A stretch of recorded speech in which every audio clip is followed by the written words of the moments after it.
Hi guys. Um, this is mostly for all the Buffy fans out there.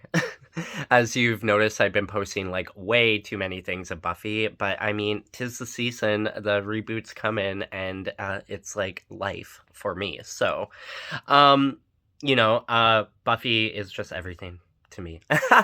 Literally, like I just say that you can rewatch it over and over and over, and no matter how many times you rewatch it, every season brings something different to you.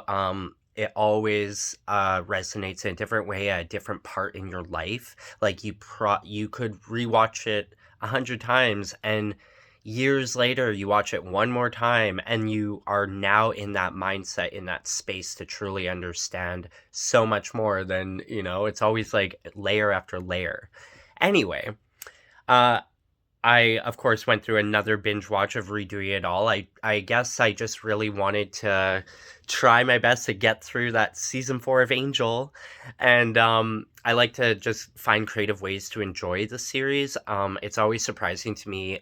I don't know if it's as true now, but a lot of fans like never watch Angel. Like they always watch Buffy. A lot of them didn't even realize Angel was a thing. You guys don't even know what you're missing if you haven't seen Angel. Yes, it's a very different series. It is a lot darker, not even darker, it's just a whole different vibe. There's a lot of fun behind the scenes facts about that. One of my favorites is August, the guy that plays Charles Gunn. He came out as gay. So it's always fun to rewatch that. And I don't know. And he has a really hot husband, just saying. Anyway, I'm going to keep rambling. I just wanted to say that I'm gonna post this random like Buffy fandom watch that I kind of like. I don't want to say started, but I kind of did. I don't know. It like I found it somewhere, but when I like looked through it recently, I realized that the person literally just put episode up like in order as like they would have been, like, you know. Anyway, so I went through my own and I kind of pinpointed where I thought episodes should kind of be and what makes sense to me. But you go with your heart, your gut, your favorite way of watching the series. I just personally found that it was way more enjoyable to enjoy Angel if you're not a fan of it, but I am, girl. Like, that's where so many storylines are faced in there. There's hidden, like, Buffy cameo episodes that, you didn't even know about when if you only watch the series, and it just brings so much depth and stuff to so many characters. Cordelia's growth and then unfortunate sacrifice for the show, basically. And yeah, that comes to my point of charisma. I just really wanted to try my best to enjoy like season 4, and like regardless of all the shit that she had to go through as a pregnant actress. And there really is no good way of ever watching season 4. Personally, it just is what it is. Like, you could just so tell that, like, come on, like,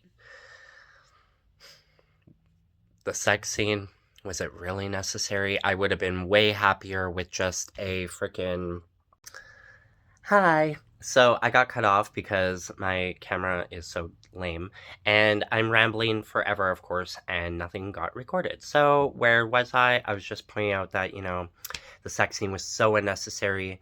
Um, like a fade to the lights going off in the window, perfect. That would have sufficed. We did not have to witness the horrors that Angel truly had.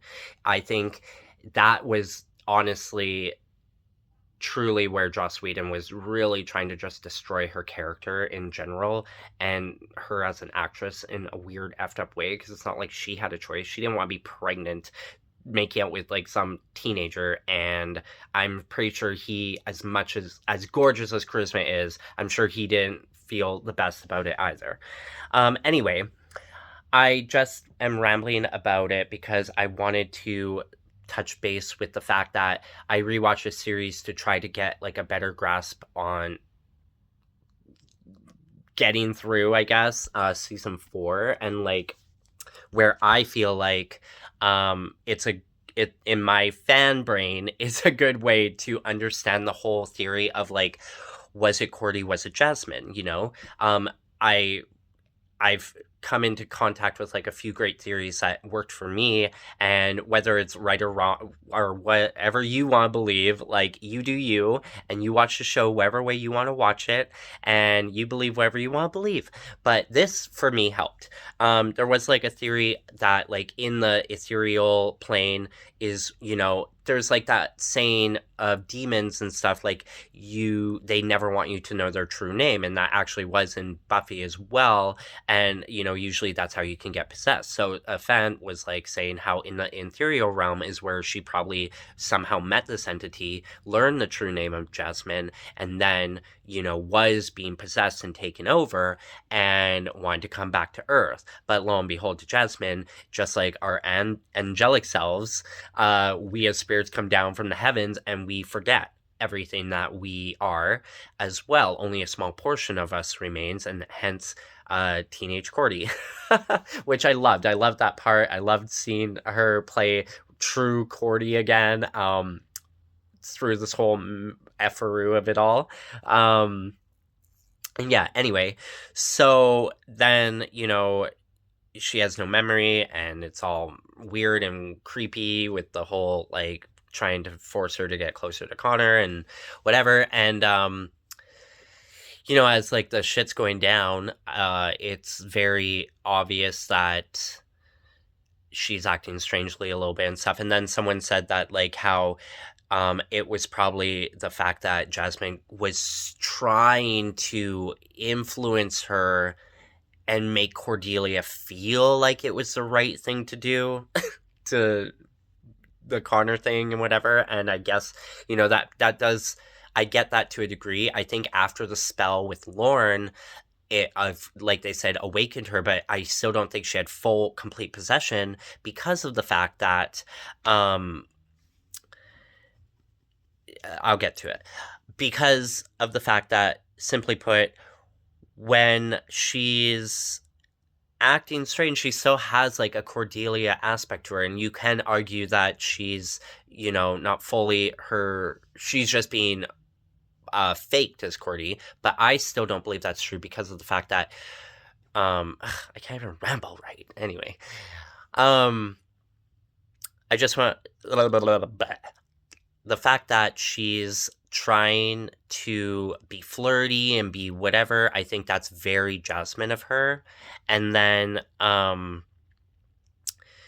but she is only starting to finally get influence when like all hell is breaking loose, like when the fire of terror is coming down and when like the beast and whatever. And I think that makes sense, like the evil is rising, therefore Jasmine has a lot more control. And then I think, you know, with the weird flirting and all that shit going down, it was like very just that influence, like I said, in Cordelia thinking it was the right thing to do. But I think like when the Rain of Fire and all that was happening, it was truly like Jasmine way more in control, because the very next morning when Cordy wakes up, she's mortified. She wakes up and that's a private moment. No one sees it, you know.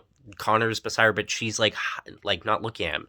So why would she be like mortified and stuff if she wasn't actually Cordy, right? So in my fan brain, and what's helped me is that she was still in possession of herself to a good degree, even though evil was rising, and now that the spawn seed is in her, blah blah blah, and Jasmine can be born, then, you know, she's still trying to kind of figure out this like possible story with Angel and whatnot, and I think that's legit. But of course it was destroyed by this freaking horrible story arc line. And whatever to you, Joss, for trying to destroy one of our favorite beloved characters of all time. So it's not gonna happen. And this is why, because I think when Angel tells Cordy, go be with your boyfriend, and he basically is saying that he knows, and Cordy now knows that he knows, I think that's when Cordelia, boom, like was gone for good. I think that shock, I think that everything, that who she was, and she couldn't even believe that even the love of her life, or not love of her life, but you know what I mean, like there was a romance there that you know. Um, I think that's what shocked her out of herself for good. And then enter faux Cordy, you know? And that's just the way I see it. And then all the stuff after that is just Jasmine. Jasmine's taken over, and there you go. And then everything then on is not Christmas fault, you know?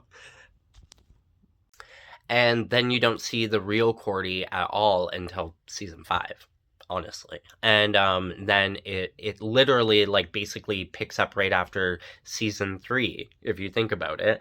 And a beautiful episode, and thank you so much, Charisma, for even doing everything that you did do and going through it all, because we love you no matter what, girl, and we know that it was probably a shit show trying to just get through it and also be true to your character and be true to you, you know?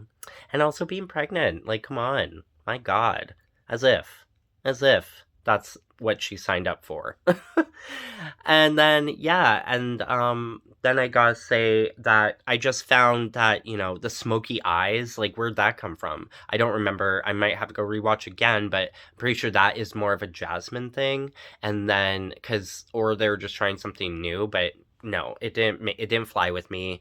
And then the whole, the beast being killed so soon. Like, what the hell point was that? Like, why? Like, this is where I mean, where they could have done so much better with the storyline and just made it actually worthwhile, but no.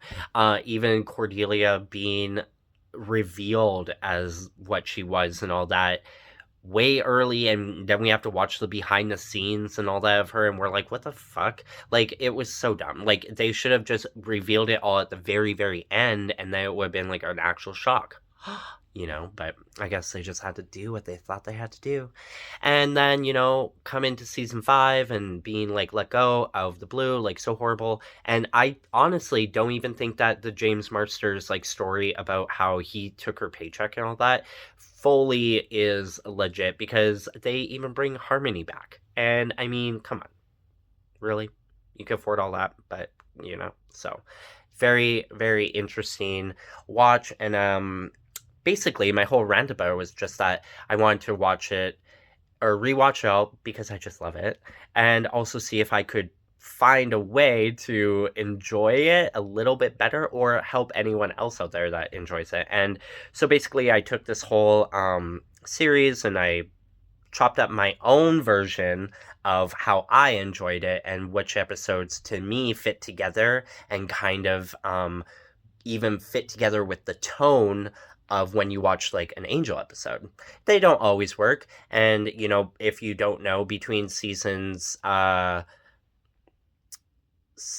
2 and 3 is when the networks were divided and they technically weren't allowed to be together on the series. I think that's right. Something like that.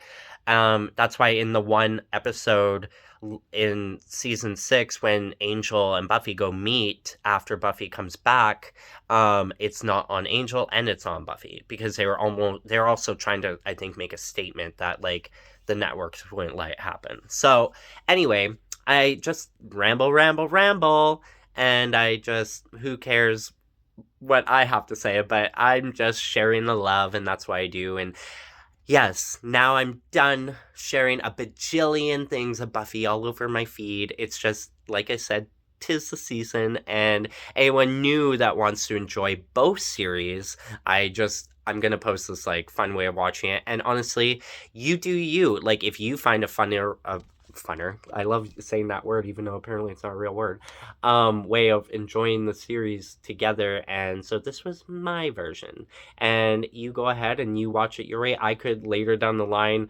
rewatch it this way again and be like, what were you thinking, Dion? Like, what the fuck? I like it better this way now, so it's wherever it is. But I just find that when you try to watch it back to back to back, it's so boring. Just saying. So let's have more fun with it, everyone. And peace and love and light, and love you bitches and Starshines and Buffy fans, Angel fans. And there. Out. Virgo Star out.